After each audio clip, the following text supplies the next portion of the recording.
Assalamualaikum warahmatullahi wabarakatuh. Selamat malam anak-anak ibu. Selamat malam bapak dan ibu. Ada semudah-mudahan anak ibu beserta keluarga dalam keadaan sehat walafiat. Amin ya robbal alamin. Nah, ada beberapa hal yang ingin saya sampaikan, ingin ibu sampaikan. Yang pertama, melewat video ini ibu akan sampaikan daftar pelajaran kita. Jadi di daftar pelajaran kita ini nanti bisa kita lihat. Nah, anak ibu bisa dilihat ada di sana ada agama, mata pelajaran kita, ada PKN, bahasa Indonesia, seni, dan sebagainya. Nah, di dalam daftar pelajaran ini kita masuknya mulai belajar jam 7.15. Itu jam 7 lewat seperempat, jam 7 lewat 15 menit. Akan tetapi anak ibu masuk di jam 7 sudah berbaris. Ulang lagi, meskipun di daftar pelajaran kita ini kita mulainya itu jam 7 lewat 15 menit, tapi pada dasarnya anak ibu jam 7 sudah berada di sekolah. Karena jam 7 tersebut kita berbaris sebelum masuk ke kelas, atau ada kegiatan upacara nanti sebelum masuk kelas, atau hari Jumat kegiatan agamanya atau senam. Jadi semua kegiatan kita dimulai di jam 7 ya anak ibu ya.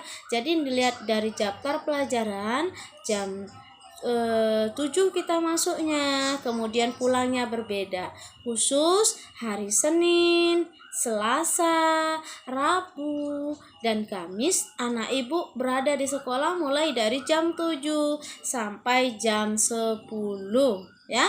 Ulang lagi, hari Senin, Selasa, Rabu, Kamis kita berada di sekolah mulai dari jam 7 sampai jam 10 ya nak ya. Ibu ulang lagi, dari jam 7 sampai jam 10. Nah, kalau hari Jumat kita masuknya jam 7 atau berada di sekolahnya jam 7, pulangnya jam 9.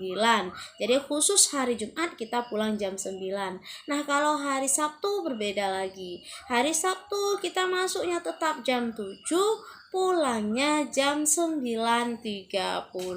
Jadi semua dapat dilihat di daftar pelajaran. Nah, jadi anak ibu bisa lihat ya daftar pelajaran kita ya. Denah kelas. Nah, denah kelas ini telah ibu sesuaikan dengan tinggi rendahnya anak ibu. Karena anak ibu kemarin masuk di kelas 1 sudah diukur tinggi rendahnya, kemudian diukur berat badannya. Nah, ini ibu rancang agar tidak adanya teman-teman kita yang kemungkinan dia agak sedikit rendah atau tidak tinggi tapi duduknya di belakang, maka akan mengganggu pemandangan dan menghambat proses pendidikan, proses pembelajaran di kelas.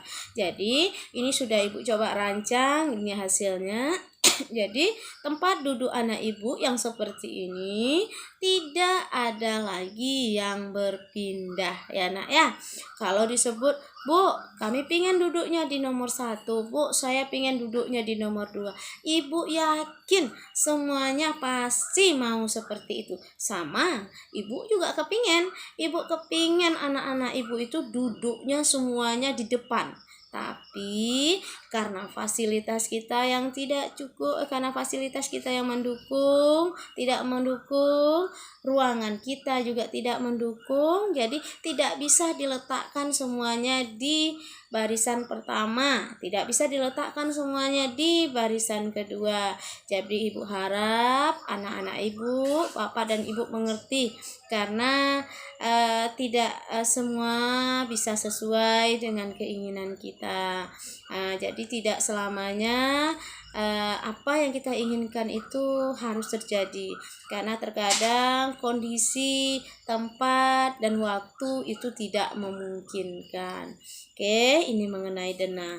Nah, anak ibu, di kelas kita juga ada tata tertib kelas.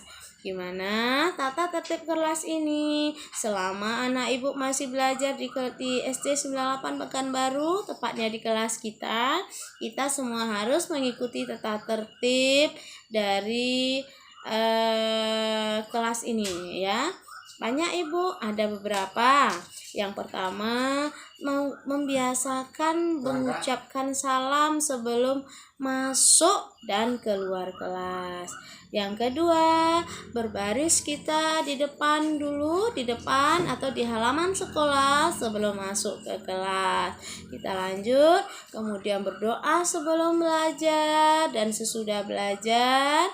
Kemudian keempat, memakai seragam yang sudah ditetapkan oleh sekolah. Sementara waktu, seragam itu biasanya untuk hari Senin dan Selasa memakai baju merah putih, hari Rabu memakai baju batik atau baju identitas, hari Kamis memakai baju pramuka, hari Jumat memakai baju Melayu, dan hari Sabtu memakai baju olahraga. Kalau masalah seragam kemungkinan nanti ada perubahan, tapi sementara pakai itu dulu ya. Nah, anak ibu karena belum ada baju seragamnya, boleh memakai baju bebas. Yang penting sopan dan rapi. Kemudian apalagi ibu? Kemudian berpenampilan yang rapi dan berpakaian yang sopan. Kemudian membawa perlengkapan menulis, perlengkapan belajar dari rumah. Jadi pensil, penghapus, peruncing, roll atau hal-hal yang diperlukan dalam proses pembelajaran nanti. Anak ibu yang seperempatnya pribadi bawanya dari rumah ya. Dan apalagi kemudian meminta izin saat keluar kelas. Jadi anak ibu nggak boleh lagi menyelonong. Nah, keluar satu, keluar lagi yang lain. Keluar lagi satu lagi temannya, tidak boleh. Kalau anak ibu mau ke WC, boleh, tapi izin dulu sama ibu ya. Dan yang izin ke WC tidak boleh dua-dua, bergantian ya nak.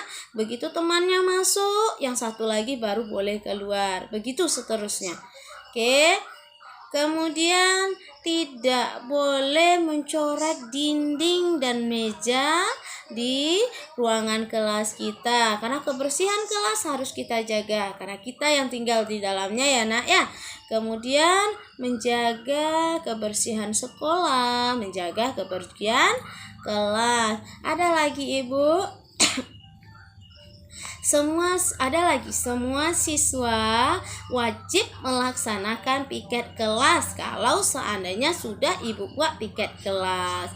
Nah, apalagi ibu, tidak boleh makan selama proses pembelajaran berlangsung. Anak-anak ibu kan ada jam istirahatnya. Makanlah di jam istirahat. Kalau untuk minum ibu, selama air minumnya tidak berupa warna-warni, tidak mengganggu konsentrasi temannya, boleh minum di kelas atau minum air putih yang mungkin disiapkan dari rumah boleh. Nah, piket yang sudah ibu bagi ini, anak ibu tidak piket untuk menyapu, tidak. Anak ibu kelas 1 tidak untuk menyapu, tidak untuk menaikkan dan menurunkan kursi, tidak. Karena menyapu sudah ada tugas, sudah ada orang yang bertugas. Menaikkan dan menurunkan kursi juga sudah ada petugasnya. Ya, ibaratnya anak ibu ini tugasnya apa ibu? Untuk piket ya, yang piket harian tugasnya 1, memastikan papan tulis kita dalam keadaan bersih. Jadi kalau perlu mau mulai belajar, nah kalau bisa anak ibu menghapus, ambil penghapusnya di atas meja ibu, dirapikan, dibersihkan ya. 1. Yang kedua, memastikan kelas kita dalam keadaan bersih. Kalau ada sampahnya yang berserak, ulurkan tangan, ambil sampahnya, buang ke tong sampah atau Yang ketiga, jika anak-anak ibu melihat temannya membuang sampah sembarangan, tugas yang piket adalah mengingatkan bahwa temannya tidak boleh membuang sampah sembarangan. Sampah tersebut minta tolong diambil dengan cara sopan, buangnya ke tong sampah. Nah, tugas piketnya hanya itu. Oke, apa KKM? Nah, untuk KKM karena belum rampung KKM-nya, belum selesai dirancangnya, ibu belum bisa share. Jadi untuk KKM kita menyusul ya. KKM itu apa ibu? KKM itu kriteria ketuntasan minimum. Jadi ada batas anak ibu yang harus anak ibu capai dalam satu semester. Jadi ketika capaian itu bisa, maka anak ibu bisa lanjut ke semester berikutnya atau bisa naik ke kelas berikutnya. Ketika anak ibu tidak bisa mencapai KKM-nya atau batas angka yang sudah ditentukan, dengan otomatis anak ibu tidak bisa masuk atau naik ke jenjang berikutnya. Itu namanya KKM. Kriteria ketuntasan minimum. Oke. Ada lagi yang terakhir yang ingin ibu sampaikan. Apa itu ibu?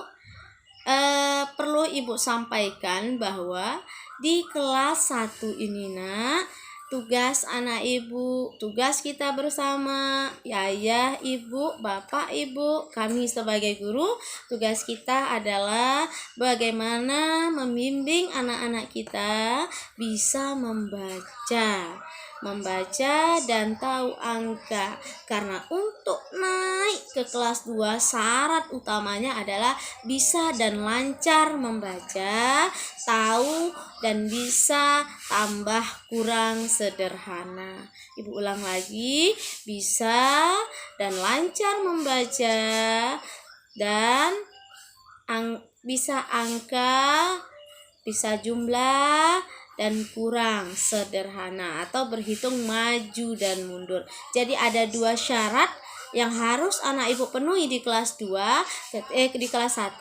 Ketika anak ibu bisa memenuhi 2 syarat ini, pasti dan yakinlah anak ibu bisa langsung naik ke kelas 2 nantinya. Jadi tidak bisa ibu tinggalkan. Kalau bisa membaca, tahu angka dan bisa tambah kurang, anak ibu pasti naik ke kelas 2.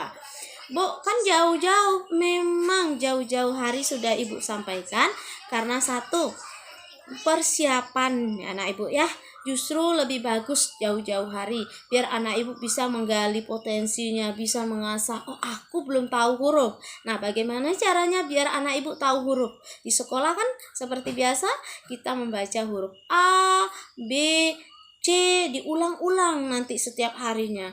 Kemudian setelah hurufnya selesai nanti diulang-ulang, anak ibu mulai terbiasa dan lancar, baru kita rangkai dua-dua huruf.